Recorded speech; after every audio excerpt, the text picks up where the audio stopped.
এই মুহূর্তে সবচাইতে বড় খবর যা উঠে আসছে গন্ডাছড়া মহকুমা থেকে। গন্ডাছড়া মহকুমার বিস্তীর্ণ এলাকা জুড়ে এখনো পর্যন্ত বিক্ষিপ্ত ঘটনা চারিদিকে ছড়িয়ে পড়েছে, যেখানে শত শত বাড়িঘর ভাঙচুর করা হয়েছে এবং সেখানে আগুনের লেলিহান শিখায় জ্বলে পড়ে যাচ্ছে সাধারণ মানুষের বসতঘর। প্রশাসনের পক্ষ থেকে 144 ধারা জারি হবার পরও প্রশাসন এই দুর্ঘটনাগুলি এড়াতে পারেনি।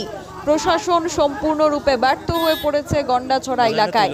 এই মুহূর্তের যে ছবিগুলি আপনারা দেখছেন তা এই মুহূর্তে ঘটছে গন্ডাছড়ার বিস্তীর্ণ এলাকায়, এবং সেই এলাকায় এই ঘটনার সূত্রপাত ঘটে এলাকারই এক যুবকের মৃত্যুকে ঘিরে। এখনো পর্যন্ত গন্ডাছড়া এলাকার বিভিন্ন জায়গায় বিক্ষিপ্ত ঘটনার খবর উঠে আসছে। কোথাও কোথাও অগ্নিসংযোগ, কোথাও কোথাও সাধারণ মানুষের বাড়ি ভাঙচুর, তাদের উপর আক্রমণ করার ঘটনা।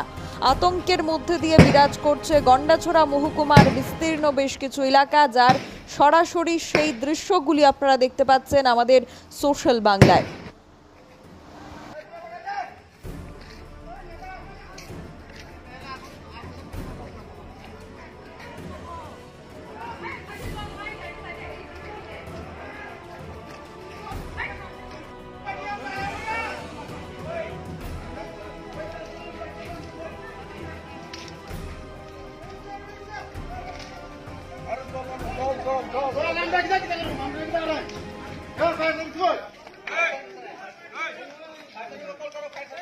पानी डालो तुम लोग, पानी डालो।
Jangan tulok mari reading lai tong.